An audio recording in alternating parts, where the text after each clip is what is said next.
Hello, good evening, all those young people, all those ready viewers for us. This is the 62nd episode of The Journey, which started on the 1st of June this year. Very nice and interesting topics have been discussed in these sessions, and I'm sure many have benefited. Good evening again.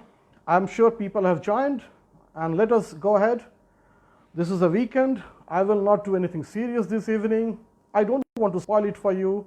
Instead, let us rather embark on a storytelling session. Sounds good, right? I know everybody loves a good story, not only kids. This story is no less than a fairy tale. And yes, today's story also starts with once upon a time, many years ago. To be precise, 255 years ago. And no, this story doesn't have a prince or a princess, but there were heroes who shaped world then, who have been shaping world now, and who will be shaping world tomorrow. Good evening, all of you wonderful viewers, and Yali ho Visamo Parivar. This is Sandeep Kanjilal, and I'm bringing to you today's evening session from Kolkata. I'm honored to be here in front of you this evening. So all you good people, sit back, relax, and let the story take flight.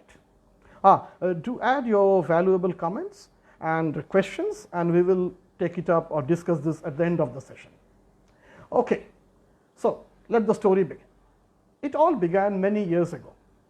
Throughout history, people have always been dependent on technology. Of course, the technology of each era might not have been the same shape and size as today, but for that time, it was certainly something for people to look at.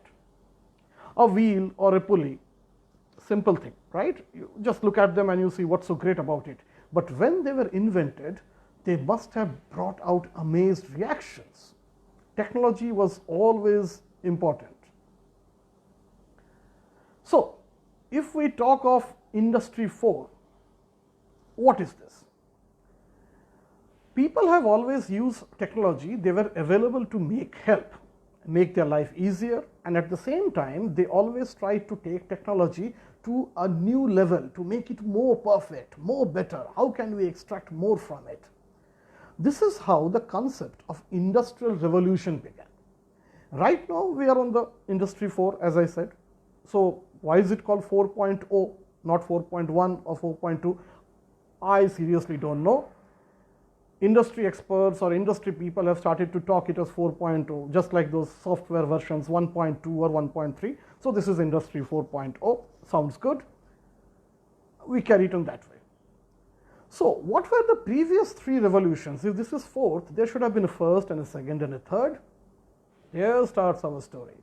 The first revolution happened 255 years ago in 1765. It was the first revolution. The biggest changes came in the industries on form of mechanization, manual to mechanization, manual labors replaced by mechanized labors. So mechanization was the reason why industry replaced agriculture as the backbone of the then societal economy. Well, in those times, with mechanization or before mechanization, there was a need to extract massive amount of coal. So it all started with harnessing of energy. So coal was going to give them energy. You have to bring it down to cities from mines far away. And how do you bring it back? You need railroads. So with railroads, there was one Mr. James Watt who had made a steam engine, and the steam engine was coupled to a railroad car instead of horses. So, and then started a railroad. So this speeded up the economy. Lots of rail tracks were being laid, and people hauled back coal in rail cars to industries. This period also went into folklores. John Henry is an Afro-American folk hero from that era. The story of John Henry is told in classic folk song, which exists in many versions. He is said to have worked as a steel driving man, a man whose job was to hammer a steel drill into rock to make holes for the explosives to blast the rock and construct a railroad tunnel. people say, the folklore says his hammer was some 6 kilos heavy, and such was his power that he used to have a 4-meter or a 6-meter tunnel dug all by himself in a day. Well, the railroad contractor thought that is not enough, I need more speed, and he thought he should get a steam drill for the job. This will make things go faster. John Henry, he challenged the decision, asked for a fair trial. Well, a race was set, man against machine, John Henry versus the new steam drill. That was a race that John Henry won, but only to die in victory with a hammer in his hand. His heart had collapsed from that enormous stress and sheer exhaustion, because it was inhuman, after all, to beat a machine. Mechanization took ahead manual labor from that age onwards. John Henry went on to become a folklore.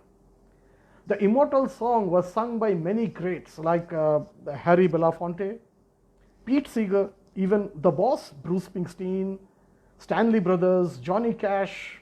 Even many local languages have made their own version of John Henry, and I recommend you do listen to that song of John Henry. It will really tug at your heart.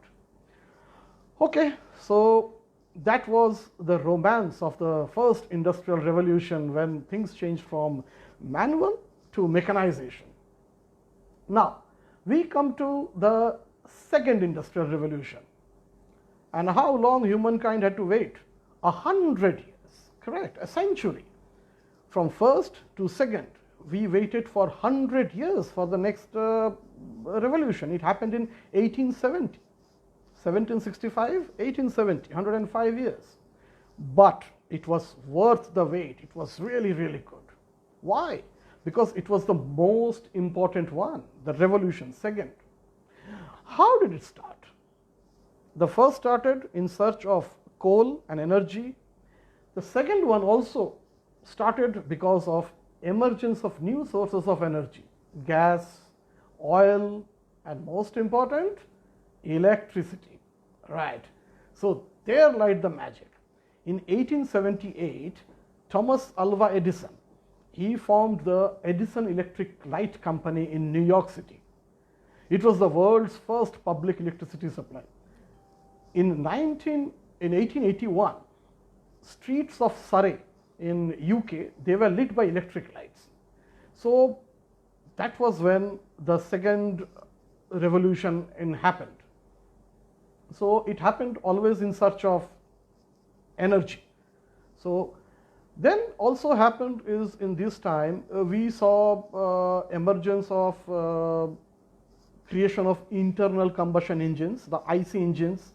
We saw the automobiles, what we have today, right? We have the automobiles today, and the internal combustion engines reached its full potential.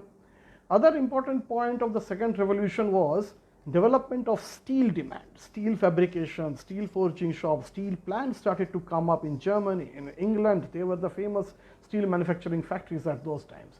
The chemical factories, methods of synthesis of chemicals came around, so more chemicals, the drug, the medicine industry developed, and most important, communication.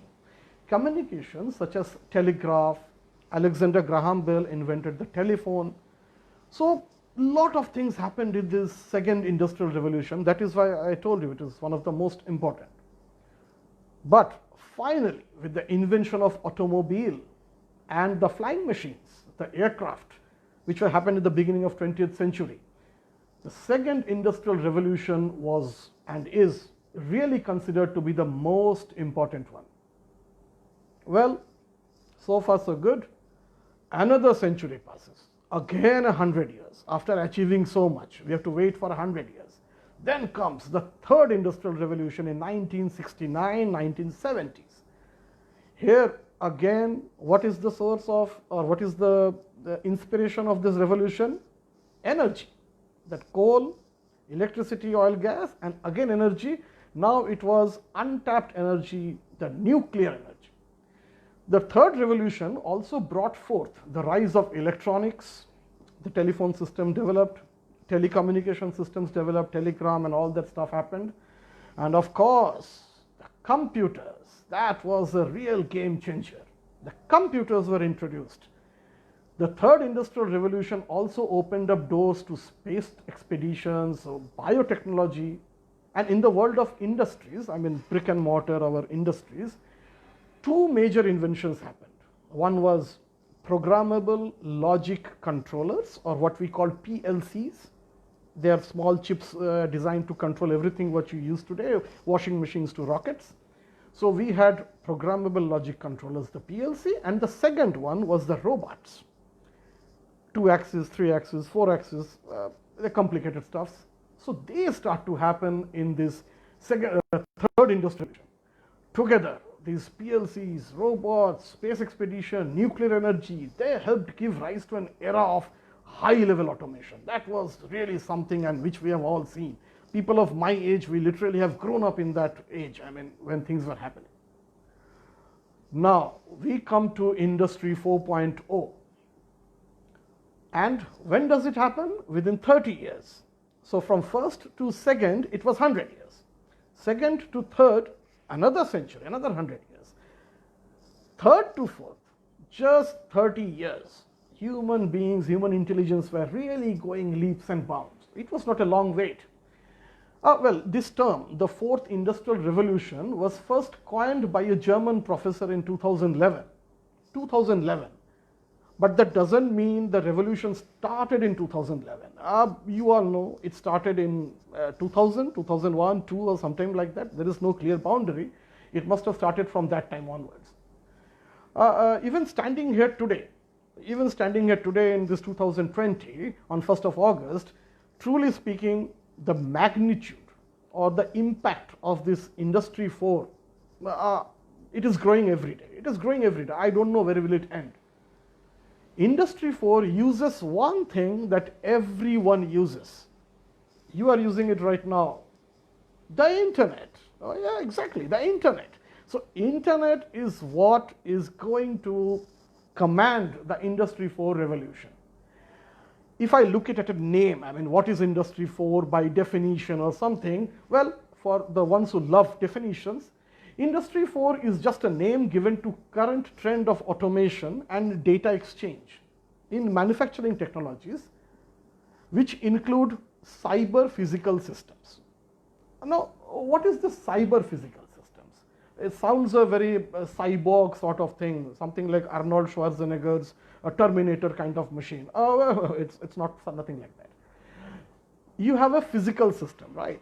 Say you have got a car, or you have got an air conditioner in your house which works physically.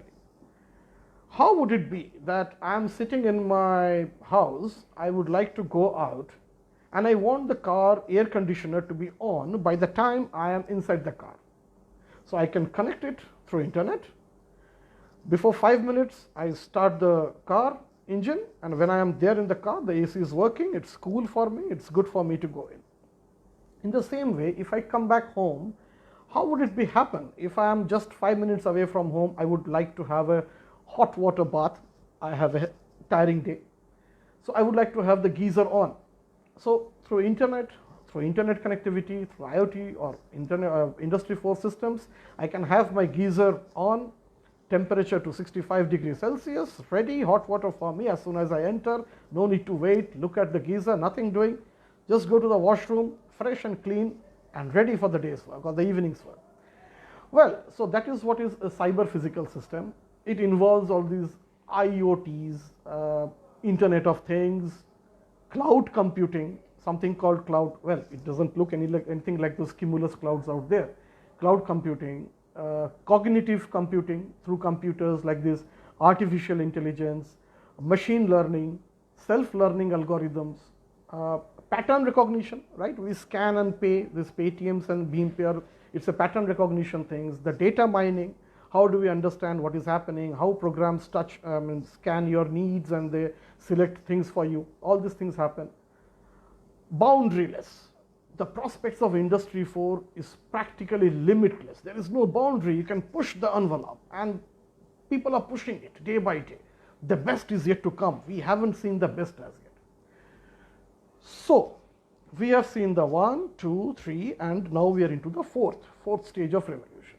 We can see that the transition from the first revolution was mechanization of physical technology, and transition to Industry 4 was virtual reality worlds. Correct. So we went from physical things, handling physical things manually or with automation or mechanization, to virtual reality. We are pressing a button on our mobile phone and something else is moving out there.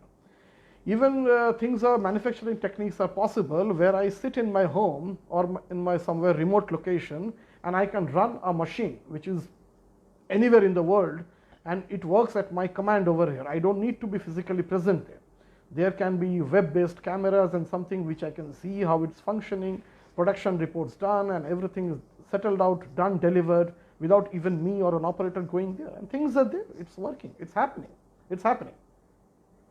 So we are practically bending our laws of physics as we know them. Who would have thought that I would be talking to you face to face, almost like a physical presence in your own drawing room, in your own house, sitting from Kolkata, and I don't know wherever you are, anywhere in the world. So I'm just reaching you. So we are bending laws of physics. I am becoming almost omnipresent. I am not God. I'm almost becoming omnipresent thanks to this technology, and we better respect it and love it.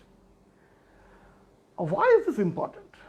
By now it must have been clear why this IO Industry 4 or something is important. It's not for the IT industry. No. It is for core industries as well, the brick and mortar industries, the fabrication, the automobile, shipbuilding, shipyards, all these places. I mean, steel industries.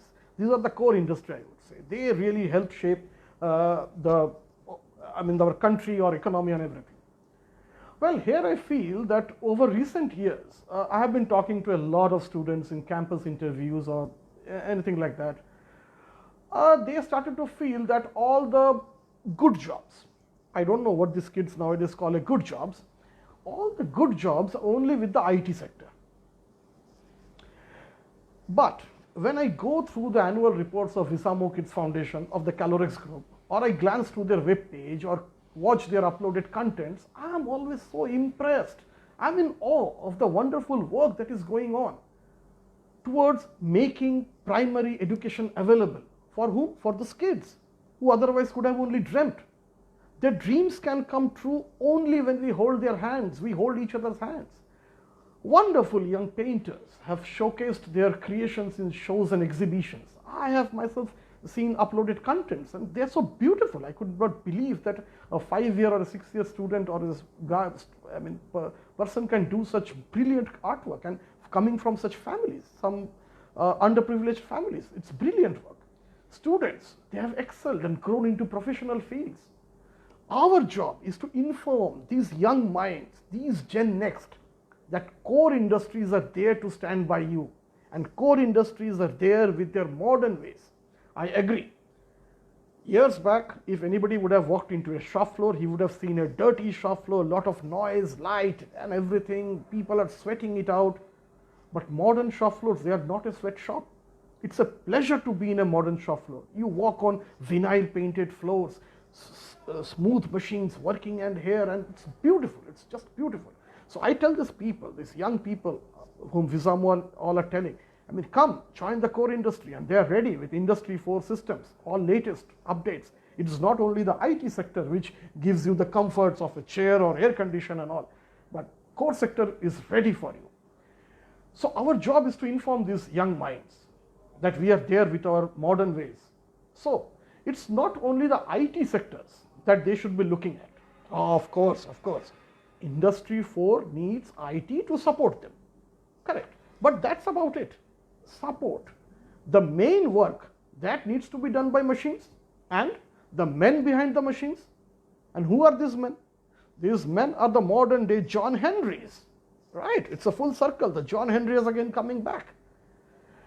The reason why Industry 4 is important are its immense benefits. Industry 4, it helps manufacturers to become more flexible. I mean, there is no waiting time for a report or some documentation or something to travel from shop floor to top floor. I mean, the decision makers sit in the top floor, right? And the workers are in the shop floor.